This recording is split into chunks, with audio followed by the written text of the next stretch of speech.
children's minister here at this church, but I am a teacher by trade. The doctorate she mentioned is an educational doctorate. I am a teacher. And so when I ask questions, I do need you to answer.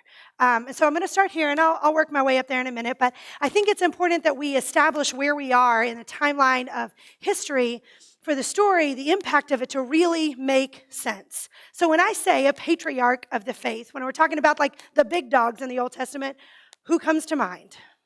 Abraham, and he was married to Sarah, and they had Isaac. Okay, and Isaac married Al. You can't mouth it to me. Confidence. Isaac married Rebecca, right? Okay, and Isaac and Rebecca had Jacob and Esau. Okay, you guys are doing such a good job. All right, and then with Jacob and Esau, there was the fight, right? And Jacob was very, very tricky. And he does some things that are really not cool. And he has to flee. And he flees to Laban, and he marries Leah and Rachel. Okay, and they, along with some others, have how many sons? 12. And those 12 sons will become the 12 tribes of Israel. And one son is super Joseph. Unfortunately, we're not in Joseph's story this morning. I wish we were. It would be a little less traumatizing. When the Lord and I were talking about what we were going to talk about this morning, I really asked, how about something else? And if you know the God of the universe, he was like, I said what I said. And so here we are this morning, and we are talking about another one of the brothers. And if you are following this historical timeline in Genesis, we're actually in Joseph's story. When all of a sudden it's like a scene change or a camera shift, and we're talking about a different brother. Does anybody know what brother we're going to be talking about this morning? I'll give you a hint. He's in the lineage. What?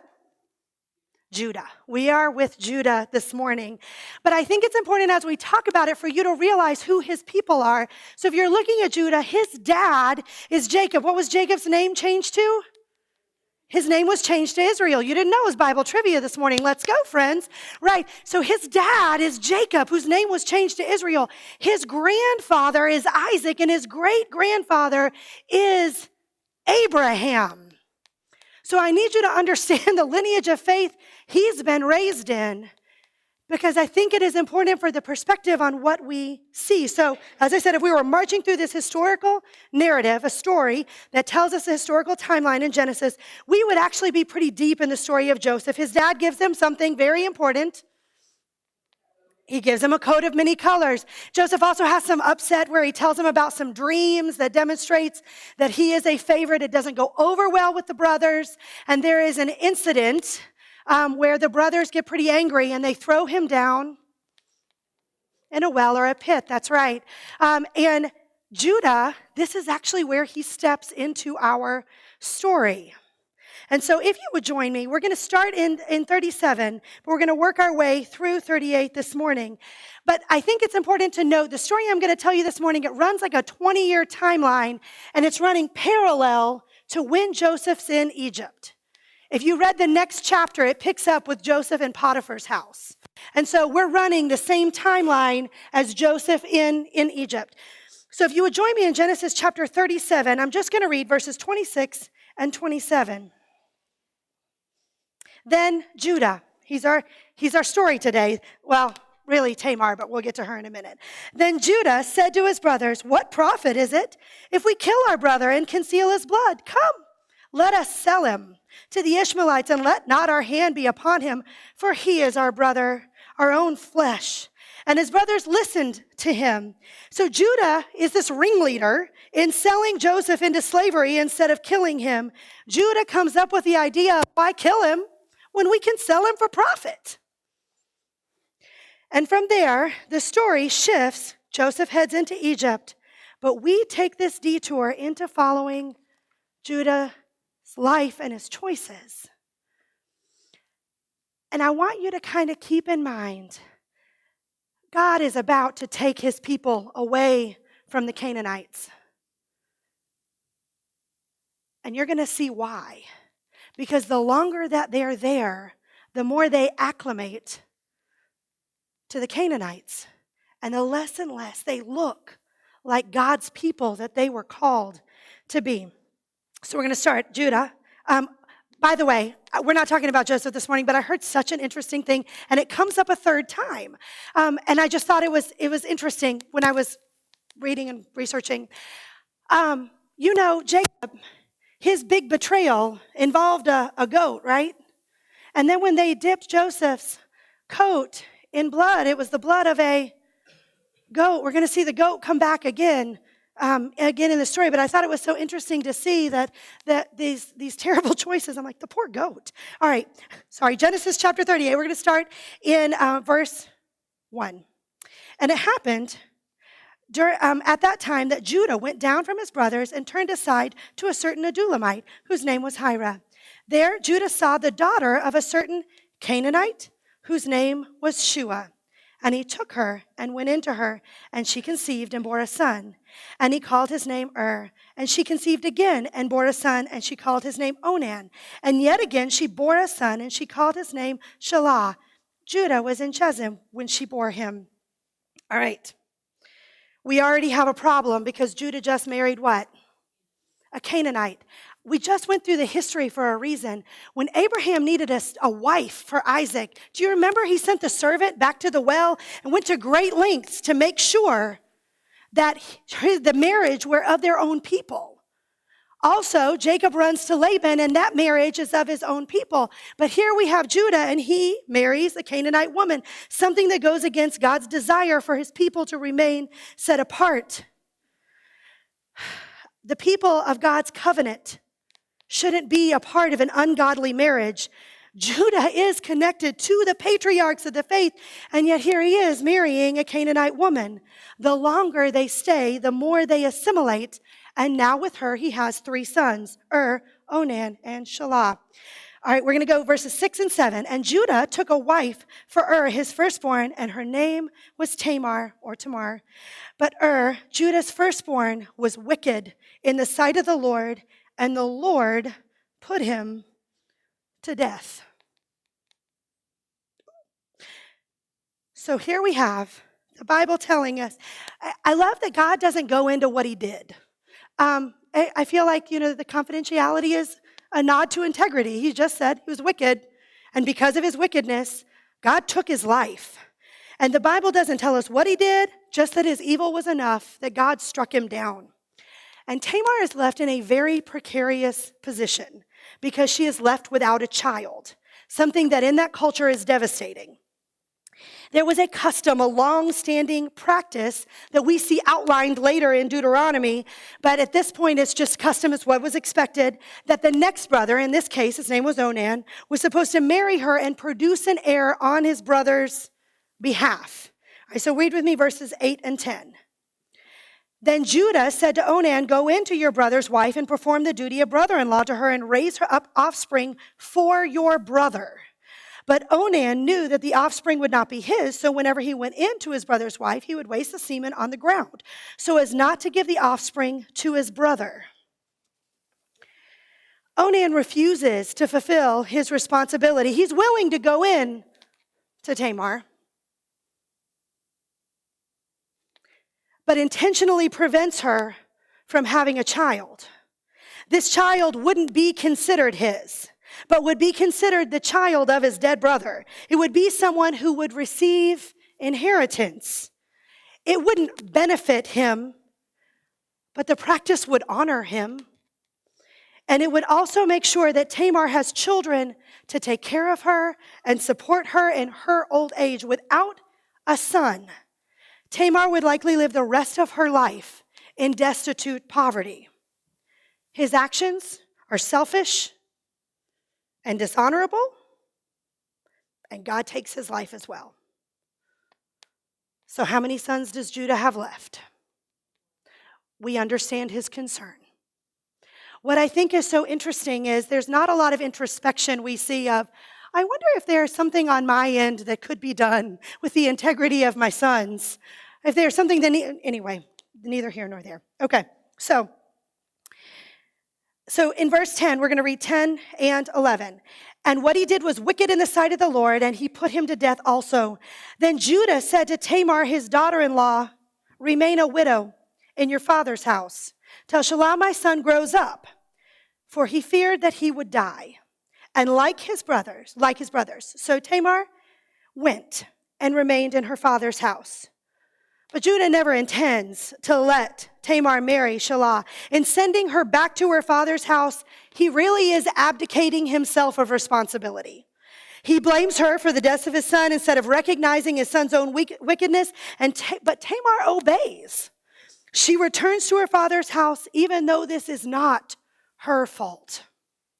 It's also important to note that Tamar doesn't have any other options. It isn't like she can meet someone else and fall in love and get married. Those aren't choices for her. She is under the headship of Judah. He would have to give her a husband, either his son or a kinship redeemer. He would have to give her a spouse. He would determine who she could marry and when she could marry.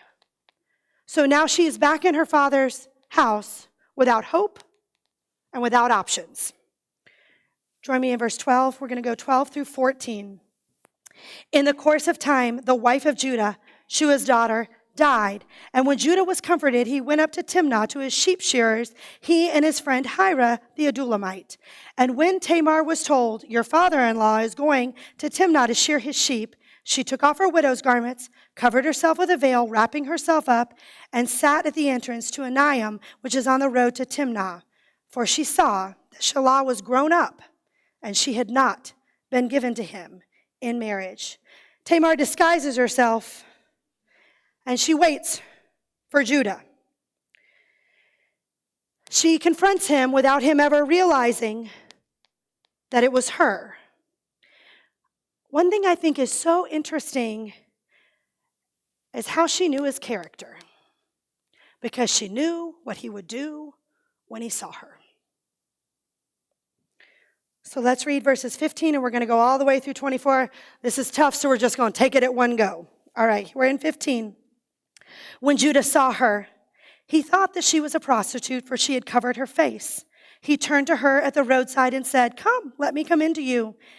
For he did not know that she was his daughter-in-law. And she said, what will you give me, that you may come in to me? And he answered, I will send you a young goat from the flock. And she said, if you give me a pledge until you send it. He said, what pledge shall I give you? And she replied, your signet and your cord and your staff that is in your hand. So he gave them to her and went into her, and she conceived by him. And then she arose and went away, taking off her veil. She put on the garments of widowhood. Let me stop for just a second there, and we'll jump back in. As proof, she takes his signet and his cord and his staff. These are symbols of his authority. It's symbols of who he is. The signet is a ring that would have been worn around the neck. On the cord, it is an identifying thing. And one thing my mother pointed out to me is that God is the author of all life. And if he had not permitted it, she wouldn't have conceived. But she did. Both of them act wickedly. Her action and his action, neither were okay. Judah should not have been doing what he was doing, and Tamar shouldn't have been trying to trap her father-in-law. But God will use it. It doesn't justify it, but it does demonstrate how much God can and will use whatever he wants. All right, so we're going to jump back in 20. We're going to go down through 26. When Judah sent the young goat by his friend the Adullamite to take back the pledge from the woman's hand, he did not find her. And he asked the men of the place, where is the cult prostitute who was at Anaim at the roadside? And they said, no cult prostitute has been here. So he returned to Judah and said, I've not found her. Also, the men of the place said, no cult prostitute has been here. And Judah replied, let her keep the things as her own, or we shall be laughed at. As in, I don't want other people to know about what I did. You see, I sent this young goat, and you didn't find her.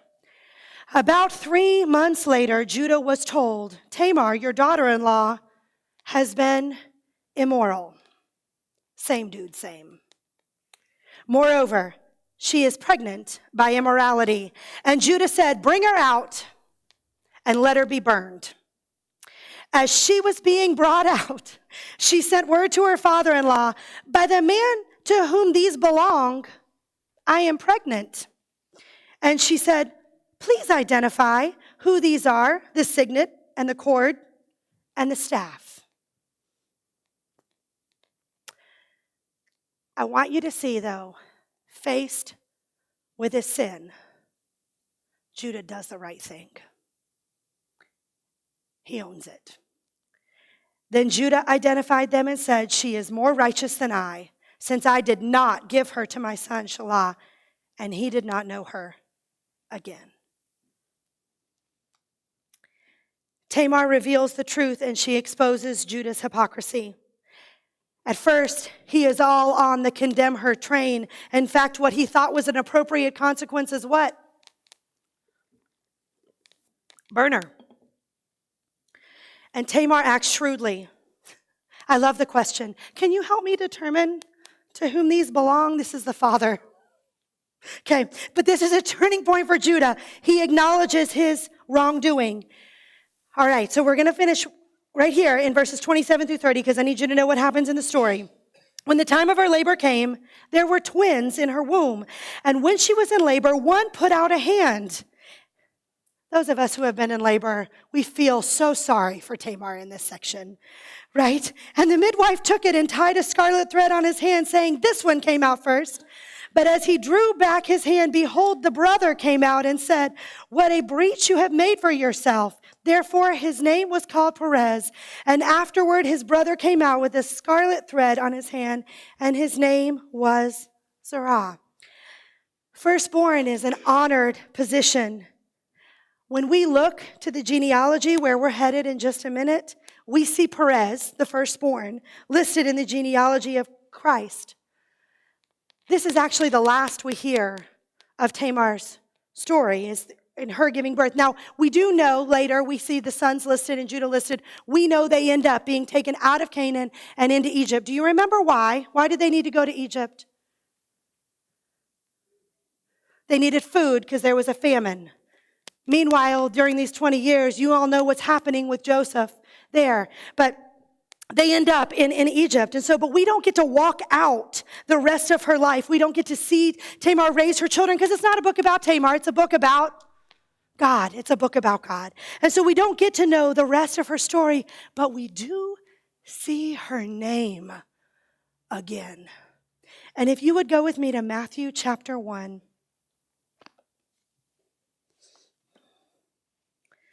I want to read verses 1 through 3.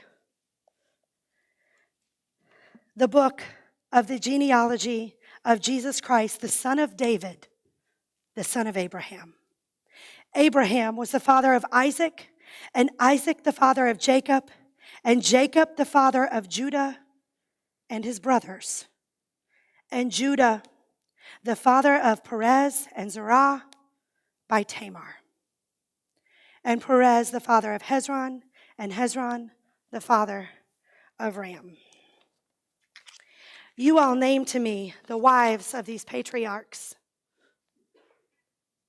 But when Matthew was writing this, it's God's inspired word. He didn't put in Sarah's name or Rachel's name or Rebecca's name.